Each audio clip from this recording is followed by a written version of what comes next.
guys, welcome to the first PGALife pod. Adam, Ryan and myself, and today we're going to be talking about our dream golf courses. We've all picked one course, one UK, one European, one rest of the world. There's also some wild cards in the end, so let's go. You going first then, Ads? Yeah, so going to go UK. So this is straight out of lockdown. Where would you go? UK course. And I've picked Hadley Wood in Hertfordshire. Yeah. So, Si, you've played Hadley Wood. Ryan, you will get there. No. It's one of those courses, Alistair Mackenzie design, absolutely awesome golf course. Tests you, every single hole tests you in a different element of your game. So whether it's driving on one hole, like the first is a par 5, quite a gentle opener, but it's one of those, if you don't hit the right part of the green, etc., it's really going to test you on all facets of the game. So a really great golf course. I really, really enjoy going there for the PGA Pro-Am that we do every year. And for me, it's a bit of a personal one. One of my best friends is the general manager there. So just to be able to go down, see Dave, enjoy like a night with him, go out, catch up, and then share a few laughs on the way around. Yeah. That would be where I would go straight from lockdown in the UK. Hadley Wood's awesome. I mean, for those that don't know, who's Alistair Mackenzie? So he actually designs Augusta National. Yeah. So world-renowned golf course architect. Had a hand in many golf courses around the world. Yes. And he tests you in a way that actually gives you a chance, a bit like Augusta, gives you a chance off the tee, a little bit wider in places than some, but actually right portion of green, missing the right side when you do miss a green is very, very important. And that's very important, as you'll know, around Hadley. If you do put it in the wrong spot on the green or the wrong side, missing it, you're struggling. You're going to have a really, really razor-sharp short game, or the lag putting is going to have to be absolutely spot on. Yeah, and the greens are massive, aren't they? Yeah, they're big surfaces, quite rolling, quite undulating. So yeah, like I would say, very much like sectioned quarterly. Yeah. There's a back left, a back right, a front left, and a front right, and then a centre pin. And some of the time, going for the pin isn't really an option. Not really an option or a good idea. Would you say it was like a risk-reward sort of golf course then? Like you say, it was, Augusta. We've had some low score. You're watching the Masters. There's been some silly low scores, but then you look at Molinari, who went for that green and pretty much tink-upped it. There is a few bits like that. Like there's back-to-back par 5s on the start of the back 9. So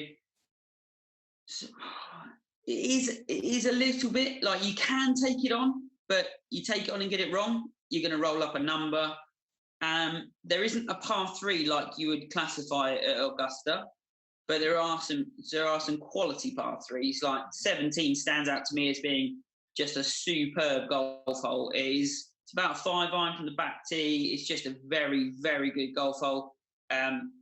Quite a big surface, quite a nice lot of bunkers in front, but if you do miss it left or right, it does drop away fairly, and up and down is very difficult. So I always enjoy the challenge of going to Hadley. It beats me up more than I've gone round all right. Like last year was probably the best performance I had. I shot 3 over and started birdie, thinking, here we go. Mm-hmm. Perfect. This is going to be my year that actually everything goes right. And then just at certain points, it does kick you up the backside, which I quite like about a golf course. Yeah. It almost lends itself to, you can score, but you got to be on it, and you got to be on it for 4 hours. Yeah. As soon as you feel like you're there or thereabouts, it just gives you a gentle reminder that actually I will win eventually. Mm. Have you heard of it, Ryan? Had you heard of it? I have heard. Yeah, I have heard of it. Like, see, before I was part of the channel, I would watch through the PGALife channel, and we've spoken about pro-ams and stuff. So, I just, I haven't played a great deal of courses, nor do I, like, after we posed this question of picking a course, I then spent quite a long time trawling through the internet going, don't know a lot of golf. When we were told we weren't allowed Augusta anyone, because that would have been like, we all want to play there. I think otherwise it would have been just Augusta. Yeah, we're all going to pick the same. So I'm just intrigued to play new courses. Like, I'm not fussed. Obviously, now traveling and taking my golf clubs when I go away with work, I'm trying new courses, which is fun. So yeah, I'm always up for an open, like a new challenge, and see, you know, a pro-am there would be great fun for us and the channel. So which one have you picked then? What's your UK course? So we weren't allowed Augusta, but I have picked the old course St Andrews. Okay. It's just iconic, isn't it? Like, it is. I think I at least hit the fairway. You know, what is it? 129 yards wide, something like that. 18th, yeah. First and the 18th. At least I'd have a go at hitting a fairway. But I mean, there's just history, isn't there? The Open Championship.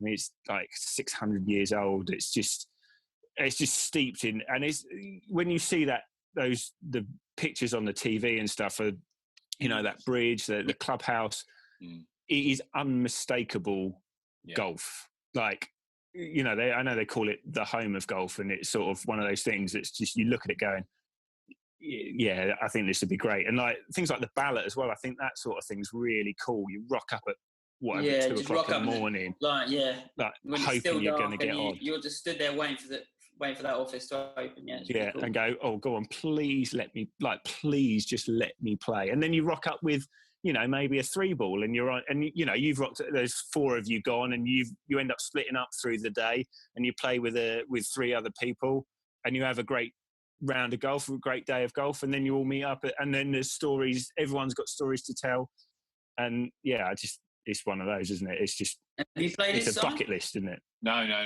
It's definitely on the list to play. It's got. I mean, it's one of those, isn't it? It is proper hallowed ground, isn't it? And even if it's not the best designed golf course, and it's not necessarily the greatest golf course, it's somewhere that you definitely want to have played, don't you? It's like Wembley for footballers, isn't it? All the shared greens add up to 18. Yeah, that's cool, isn't it? It's like just little cool features like that. Yeah. And personally, for me, in terms of a golf trip, the town itself makes that accessible, makes it like a really good trip to do. A couple of the lads had trips planned this summer that have been postponed, but you can get a links ticket to any that links you onto any St Andrews course.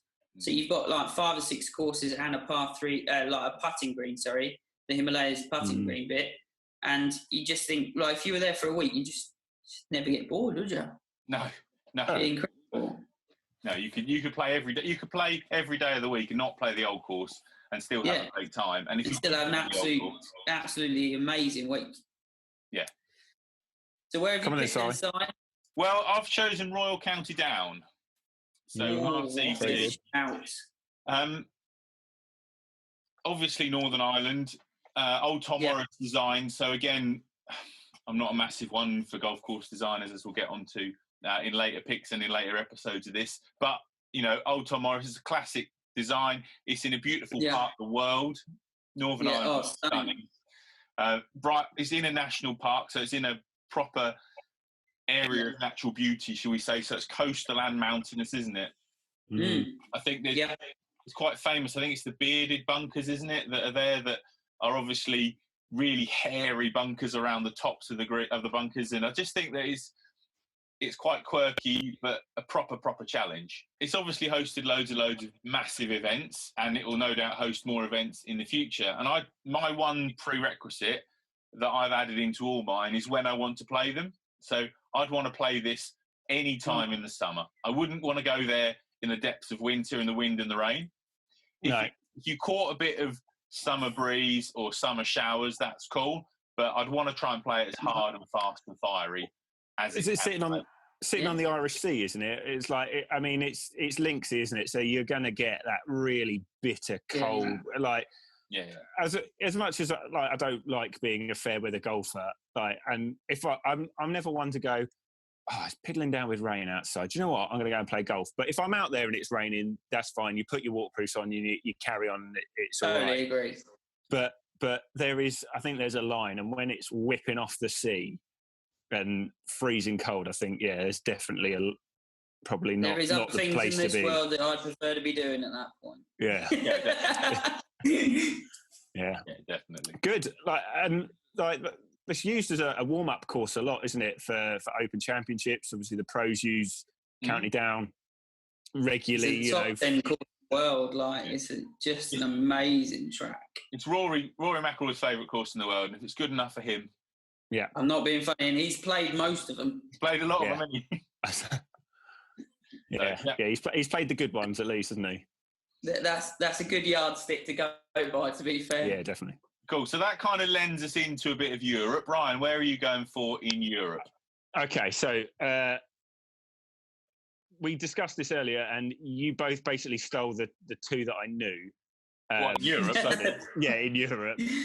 And as much as I've wanted to go back to the Nationale, where we all went, and I mean, what an experience the Nationale was. Like, God, was that hard? But I've chosen Real Las Brisas in Spain. So it's in the Malaga area of Costa del Sol. And knowing very little about it, other than it just looks like a European Augusta. It is absolutely beautiful in the pictures. Like, it's a championship course. It's a pro course. They've held the Spanish Masters there. They had the World Cup of Golf in '76. So it's not brand new, but it's not. I know it's ancient, but it just looks a hell of a track. Just like bunkers. Have you heard of it, Simon? No, I don't think so. No, I hadn't heard of it when you had written it down. I mean, think whether pictures. I hadn't heard of it. No, but I did Google it quickly, and it does look amazing. I mean, it's got great like bunker complexes around the greens. Like it. So I'm reading from the website. It says much about position off the tee as well as approach. So it's difficult. In other words, if you don't hit it straight, good luck. Don't hit it straight, then you ain't got a chance. And if you don't hit it on the green, you ain't got a chance. So is it accessible, Ryan? Is it like can you go there on golf trips? Is it members only, or I think you can just by the quick scanning through, but I don't think it's. I think it's specific days, and then those days ain't going to be a cheap one. But it just flicking through. It was again as close to Augusta as I was allowed to get without actually having Augusta. So yeah, good stuff. Looking good. Yeah, excellent. Adam, where's your Euro then? Okay, so European for me was between two, and Simon's got the other one, and I've gone Valderrama. It's just a place I've always wanted to play. It's my earliest Ryder Cup memory from 1997. So it's the earliest Ryder Cup I can remember watching on the TV. You're showing your age there, aren't you? Vaguely remembering-ish. Tiger's first one. Yeah, and it every time the European Tour go there, I find myself wanting to sit down and watch it start to finish. Like the cork trees, the way you plan your way around, the way actually they've put tees in places for the pros that actually they've gone, you can hit it over these trees, and like by all means you give it a go, but if you're 2 yards out, you're done. And like some of the holes just absolutely stunning. Obviously, the par 5 down the stretch, up and over the water. It's just a place I've always wanted to play. Going back to Dave, he went there last year and was lucky enough to get out, and he just said it is just stunning. It again is classed as in the same bracket as your Augustas and your Pebble Beaches. It is up there with when the guys that come from the States, when they come over to continental Europe, they want to play. It's one of those courses it's on a lot of people's bucket list. Yeah, definitely. Yeah. Stunning venue. And it's is that because of the Ryder Cup? Would you say that's because of the Ryder Cup as well? Like, maybe. And it's just always been on tour. It's always a tour stop that if you were to listen to a few of the tour guys, that actually, where's one stop you don't want to miss? They don't want to miss Valderrama. Yeah, definitely. Like Spanish Open, Valderrama, like John Rahm, like could play every single week in the States, but he'll definitely come home for Valderrama for the Spanish Open. Yeah, it's a special place. Yes, it is its national title. I get that, but it just shows the weight and how good the golf course is when they're willing to travel that far for 1 week. When they could just say, "I'll tell you what, I'll miss it this year and I'll go next year, or I'll go every other year." No, year in, year out, they all turn up. It is a who's who when that one comes round. I'm going to the mountains. Yeah, it was pretty easy pick for me. I think you'd have picked the same, Adam, wouldn't you? Yeah, just done it. Crans-Montagna, Switzerland, just amazing. Just one of those places. If I could go anywhere in Europe, that would be it. I think playing above the cloud base would be so cool, wouldn't it? Yeah, that the hole out the back that literally right along that edge is just superb. Yeah, it looks. It would be interesting to see how far the ball went at altitude. Yeah, that would be quite interesting. Also, to actually see where Sevy's shot was played from on 18 when he hit it through the proverbial trees over. Yeah, that would be one for me, to stand where Sevy hit that shot against that wall over the swimming pool, over the lake, onto the green. I'd want to play it in the Pro-Am for the European Tour event. That would be my pick. That would be exactly what I'd want. Not that you're being fussy or anything. No. Well, it's dream golf, so that's what I'm going for. I don't care. I can say what I like. So I want to play it in there with someone that hits it miles, just to see how far they actually hit it at that altitude. Watch it hang up there in the altitude and see how far it goes. Amazing, wouldn't it? Yeah. I mean, obviously, being in Switzerland's quite a cool place to go and visit anyway. So just the whole thing around it would be so good, and for it to be the week of the European Tour, to then stay there for a few days and watch the event would be definitely. So it's another checkbook one though, because Switzerland's not cheap as it is, and no. I'm sure that even a sort of the weekend would set you back a fair penny, wouldn't it? With even just with a bit of Pro-Am, it'd be fine. I'd pay it. It's okay. You pay it. It's be fine. Yeah, I've got a cousin in Geneva, so that's okay. I can always stay. Oh, great. Lovely. There you go. Free accommodation. Yeah, on a sofa or something. That'll do. I don't care. Yeah. Right, rest of the world. Who's going first? You better go first. Yeah, I'll go first. Okay. Yeah, go on. Okay, so I want to go, again, tops a lot of lists on the top courses in the world, Cape Kidnappers in New Zealand. Yeah. Just, again, amazing piece of golf landscape, amazing piece of property, as they call it. Just beautiful scenery. For me, scenery and quality of turf conditions is the things for me about golf courses. If it's a good quality course in a beautiful location, that's it for me. You wouldn't want to play there on a windy day? No, definitely not. No, that definitely would be one for a still day. I've specified when I want to go there. And I want to go there during an England cricket tour of New Zealand. And also to follow the England cricket team with the Barmy Army in New Zealand, because all the test grounds in New Zealand are amazing, aren't they? Yeah, they are very good. Yeah. So that was for me. To go and play Cape Kidnappers on its own would be amazing. But if we're talking dream golf, it's got to be during an England cricket tour.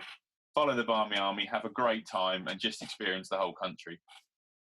Sounds good to me. Not one I've heard of, other than so my massive scrolling through my phone over the last day or so, going, and that has popped up as pretty high on the list of, top 100s and places before you die and stuff. And again, just from sort of pictures and stuff, it just looks like a hell of a piece of property. Yeah, that is a place to take a drone. That is. Yeah. Oh God. Yeah. You'd be there all day just playing with your drone, wouldn't you? Just going. I mean, New Zealand is a beautiful country anyway, and just to then stick a golf course on top of it is, I'm sure it's definitely one reason it's on the list of many people. Definitely. Come on in, Ryan. Where are you going? Okay. So I've again picked a Ryder Cup venue, and they don't at the Miracle because, Medina #3. I want to play it just because I remember sitting there.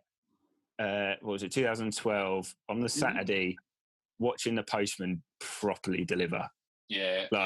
Ian Poulter on that stretch. Those 5 birdies in those last 5 holes? Rory was just a spectator, wasn't he? But the way he threaded those holes together, and I just want to go there and just see how hard it was for him to put together that run. Yeah. That was epic golf under amazing pressure, and the man just.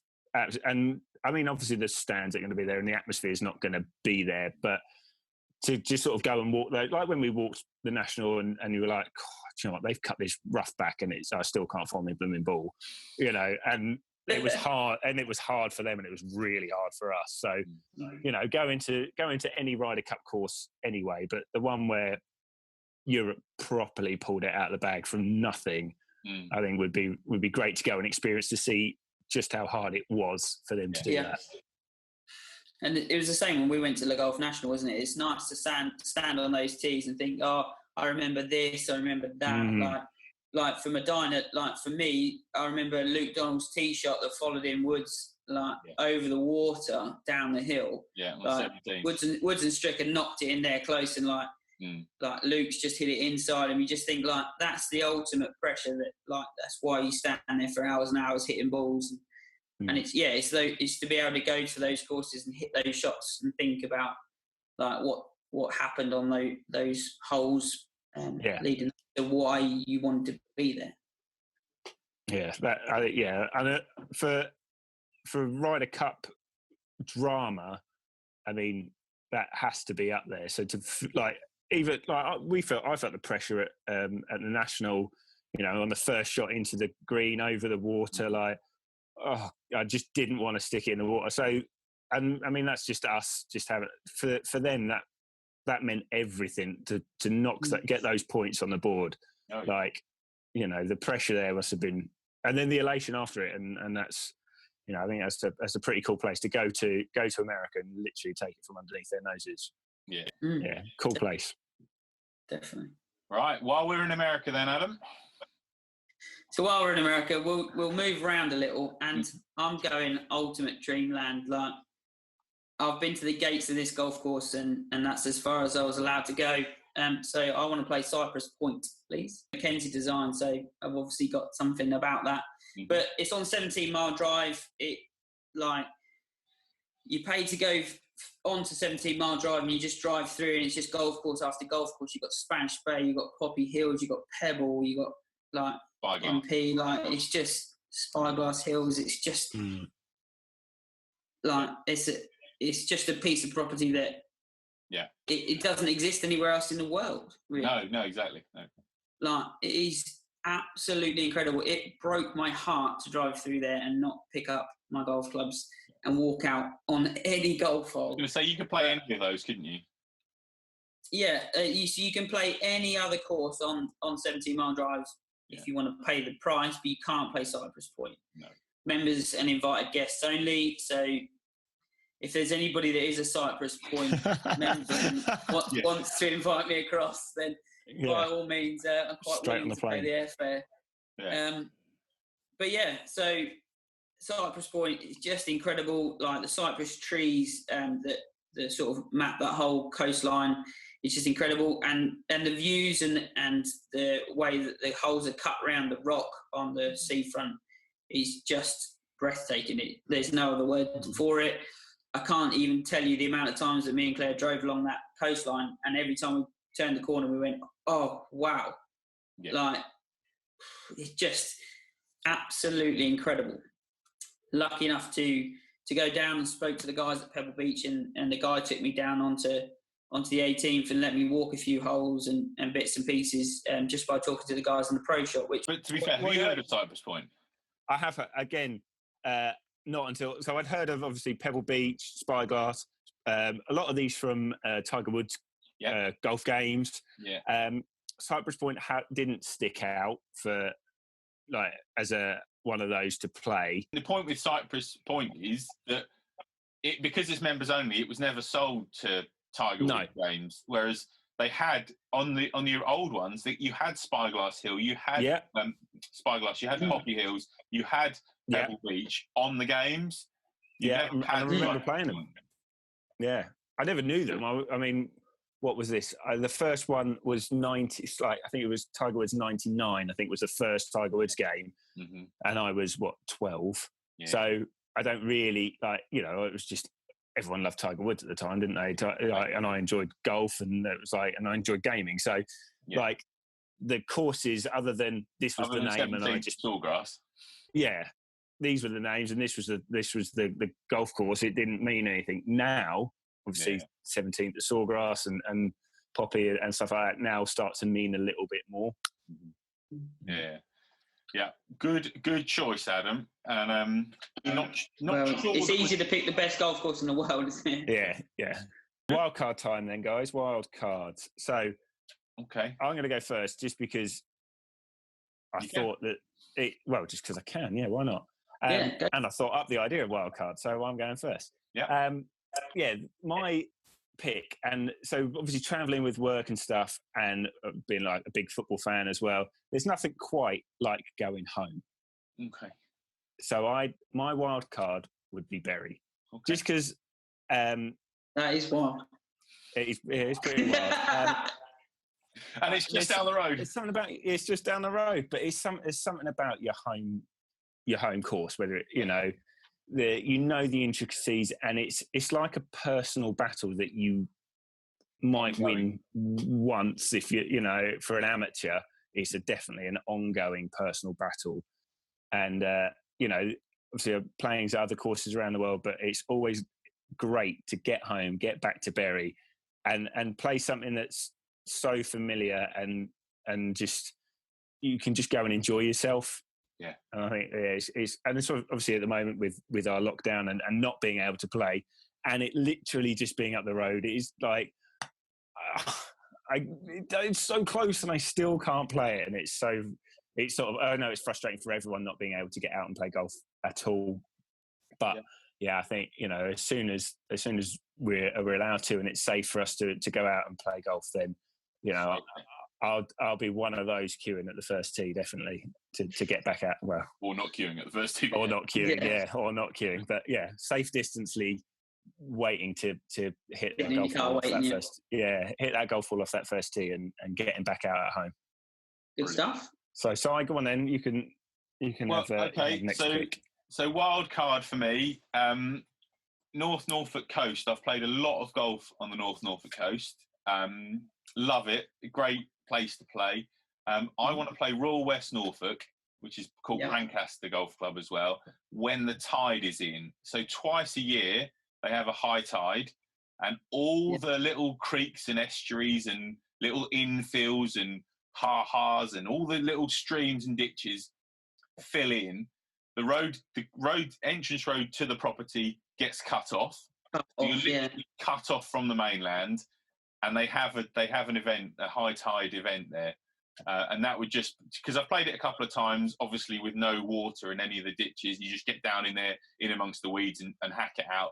But to play that with it full of water, where it becomes a proper different challenge, then that would be one for me. Nice. That'd be interesting as well, because obviously you've only ever played it when there is no water, so there's less risks, obviously, and you're then going to have to completely remap a course that you've played before, and to approach a course that but different, definitely. You think, that's just I'll take an 8-iron because I can bail if I need to. Whereas then it might be, I might need to lay up now. And that's interesting to play the same course completely differently. Yeah, definitely. And they have the most fantastic fish and chips there. You order it before you go out to play, and then it's ready waiting for you when you come back in. Winner. Amazing place. I think one of the cool things about that, I mean, I'm quite a big fan of clubhouses. I quite enjoy a clubhouse wander and see the photos on the walls and stuff. And when you look at the captain's board at Royal West Norfolk, it's all like Duke this and Viscount this and HR8 this and Prince of Wales this. And it's just like the proper cool place. Yeah. Very good. I like the fact that the clubhouse is here. You have to walk across the sand in that stretch, go through an iron gate and then onto the golf course. Yeah. So the bit you walk across is the main footpath onto the beach. Yes. Yeah. Yeah, and that again, it's just very cool place. Very cool place, and again, accessible, not ridiculous. I mean, it costs money, probably near on the £100 a green fee, but it is accessible. You can play there. I think you have to play in 2 balls on certain days of the week. Yeah, it's the 2 balls and the foursomes and all that, isn't it? But again, that's fine. That's one of the traditions there, and you live with it, don't you? Yep. Very good. Yeah, Adam. Oh, I'm such a traveller. I'm going abroad. We've both gone close to home. Me more so than you've gone close. I could be further away from home, but not that. I'm going to North Carolina. Oh, okay. I'm going to play Tobacco Road. Lovely. Now, I was introduced to Tobacco Road to No Laying Up. Yeah. So No Laying Up did a trip to the Carolinas and looked at playing Tobacco Road. So had a little bit of a Google and then watched their film from there. It just looks so much fun. Yeah. It's sort of sculpted out of a sand quarry. So sanding and mining that out over the years has just built up these big sheer faces and everything else. And the guy that did it, Mike Strands, he's actually passed away, unfortunately. But it was one of those things I've got down here. But I knew immediately that this could be something spectacular, but also unique. So he wants to build, and when you watch the film that the No Laying Up guys did, he was there every single step of the day. If he put something in with a paint can and somebody moved it over the weekend and he hadn't been there, he'd go back and be like, that's not how I did it. Like, you need to do this, this and this. He had such a personal touch and sculpting that golf course out. And it just looks like there's some funky shots, like par 4s where you get to the end and the entrance is probably only like 10, 12 feet wide and you have to hit it over a dune and onto a green. And it just looks super. It looks so much fun. And the general manager on the video sums it up. Like, he had 2 people finish a round of golf, shake hands. One of them said, "This is the best golf course I've ever played. I can't wait to come back." And the other guy said, "I'm never coming back here ever again." Marmite, perfect. Yeah. But then I love that about a golf course, the fact that it could destroy you so much. You just think, no more. I'm not coming back. I'm done. I remember watching that No Laying Up film, and you were saying about, the boys, some of the group ahead was standing on the dune whilst the other group behind were playing in, and they were sort of waving, going, "Yes, that's on the green. That's a good shot." It was one of those sort of, you're playing blind shots. You don't know, and you've got the yardage, and you're going, right, well, I know how far to hit this, and you don't know if you've holed out or you're nowhere near until you get up to that green, and that's fun. And I quite like courses that they embrace what they were. They're not trying to be anything different. They haven't brought the bulldozers in and moved everything around and made everything look manicured. It's just like, well, this is what it is. Like, they went back to Pinehurst, and Pinehurst has been put back. Number 2, it's been put back to what it should have been like originally.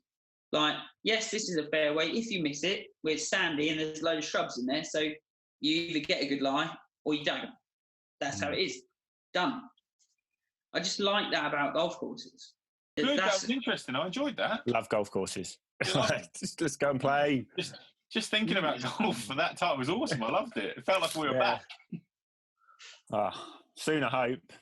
Won't be long. Mine, most of mine involve a plane, though, so that could be a while. Yeah, that could be a while. Yeah.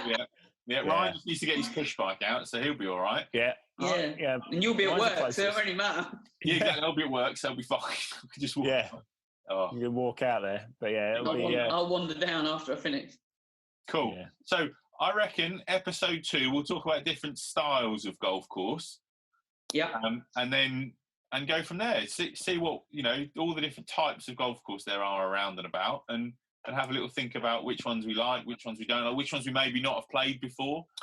Yeah, I'm definitely going to have to get back on the internet and do a bit more research, which is I think amateur golfers, like, especially sort of, I think there's different levels of amateur. There's the book nuts and the people that know everything, and are really into their golf. I love my golf, but I don't really know the sort of the ins and the outs of design and types and grass types, and there's so much stuff to know about golf course construction. So I'll do a little bit of research. I'll come back with some book knowledge, and I'll give you my thoughts. And go from there. Anything else to say, Adam? I'd like to get a Cyprus point, so if anybody can help me out, that'd be great. Yeah. Brilliant. Good. Well, guys, I hope you enjoyed that. Hopefully, if you've listened to this on the podcast, then hopefully we've sounded okay. It's been a trial for us. Obviously, during lockdown, we thought about different things to do, and this is one of the things that we've spoke about doing for a while. We found a way, hopefully. We always keep our fingers crossed for technology, don't we? You just never know. We're not the best. Don't curse it, Simon. Don't curse it. Don't curse it. Don't curse it. But, hopefully this will be a regular occurrence. I don't think we're going to put a schedule on the podcast, but whenever we get time to sit down, whenever there's something to discuss, we're going to go for it. We will do. Yeah. Brilliant. Right. Yeah, sounds good. Thanks for joining us, and we'll see you soon. Take care, guys. Bye now. See you later, guys. Bye.